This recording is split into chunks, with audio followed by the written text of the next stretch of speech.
guys, welcome back to the channel. I hope you're all doing really well.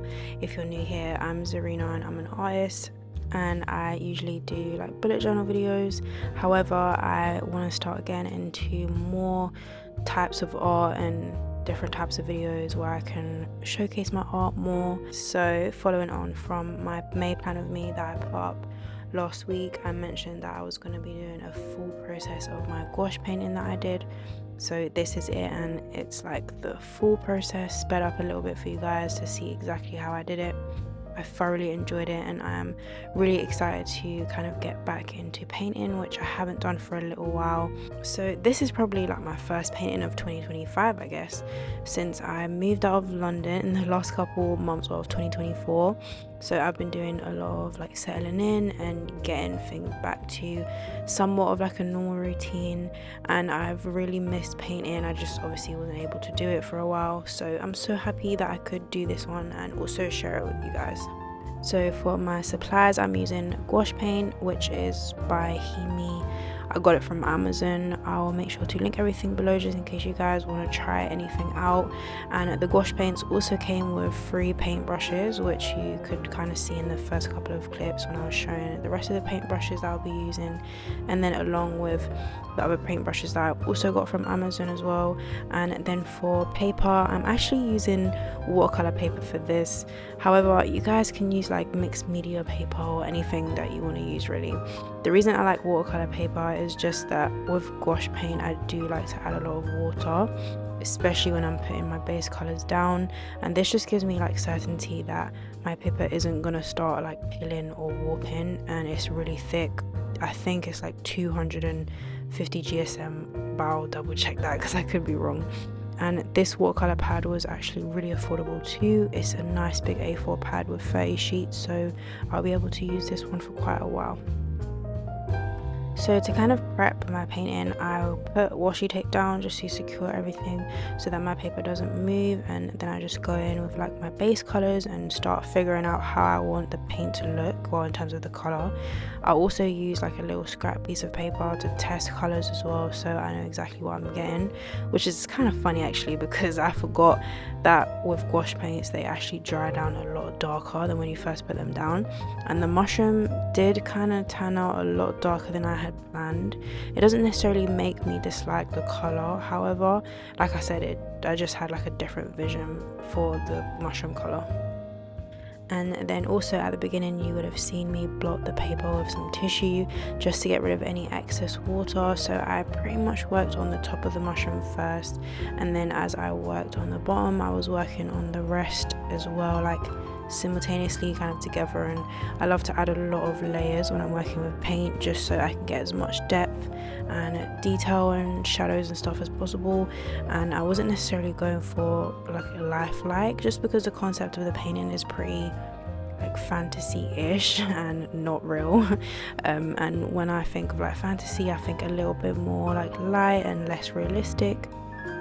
So I want to quickly talk about the sketch as well, because the concept is like pretty simple. I didn't want to go in with too much sketching. I wanted the sketch to be really light and just a few lines, because all the details I'm going to be adding is with the paint.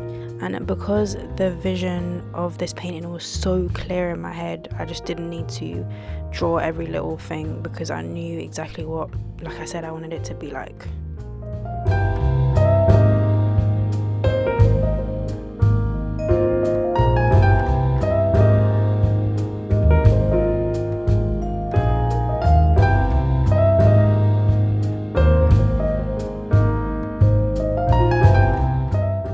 I'm so sorry about my head being in the way for so much of this painting.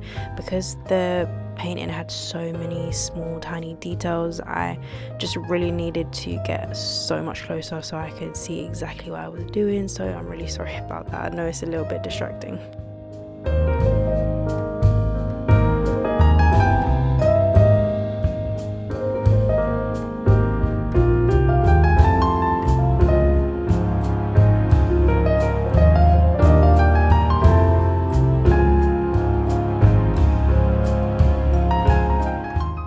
So because this is my first time using this brush set from Amazon, I wanted to kind of let you guys know my thoughts on them.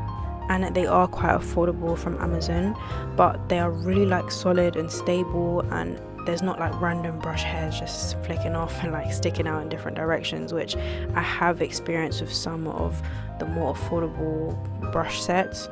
However, these ones were actually really good and they hold the paint really well as well, so I would for sure recommend them. However, I do want to use them a little bit more before I kind of tell you guys to go get them, but yes, I will kind of give them a bit more testing and then I'll let you guys know.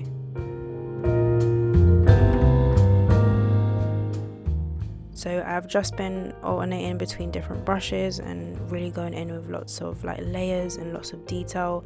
And then here I'm just using my Sakura fineliner in 005 just to outline the horses a little bit. I didn't want to paint over the pencil because I did want a little bit more of a permanent outline, and the reason being is that the horses are really light coloured and I just didn't want them to clash with the background, so I would have needed something there anyway, and I would have done that with like painting, like kind of went in with the gouache paint to add shading and stuff obviously. However, I just wanted like a little bit of a guide before I did that. And originally I was going to keep the horses white and then just add like lots of shading and stuff. However, I'm really glad that I chose not to do that, and I went in with more of like a creamy off-white type of color, and then I added shading which was obviously darker than the off-white color, and I think that made it look way better just because the background is so plain white, so it just gives it a bit more of a better contrast.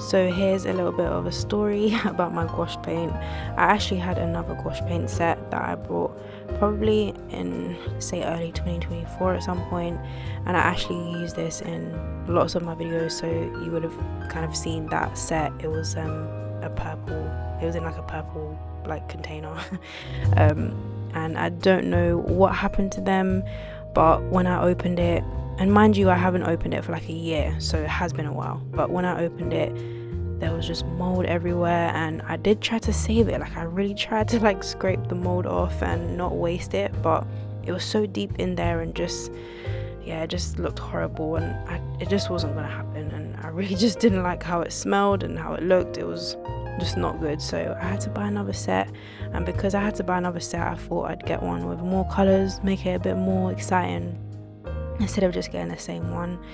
I don't know if like during the move if there was like too much change of temperature, or if it was just the fact that there was too much moisture.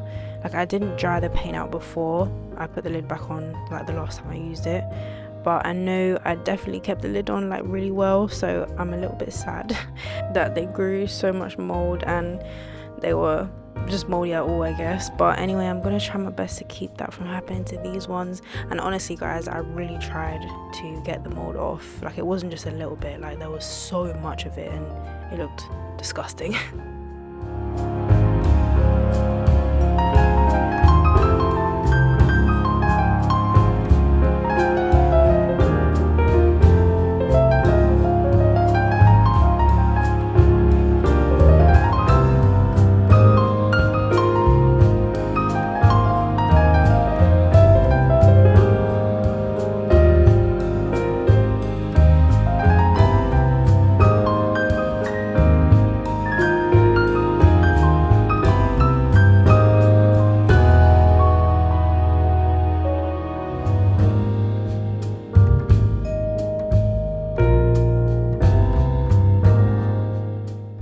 So here I am just adding the final details, and I went in again with my Sakura fineliner just to add a few more extras. I really like how all the colors look, especially with like the pop of blue and like the yellow lights and everything.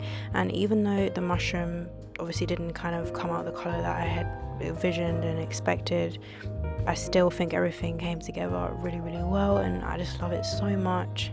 But definitely let that be a reminder to you guys that gouache dries down a lot darker So I'm just gonna take the tape off, and it's not like one of those like really cool reveals because I didn't paint the background. But anyway, I hope you guys really enjoyed this process. I'm looking forward to doing some more of these in the future.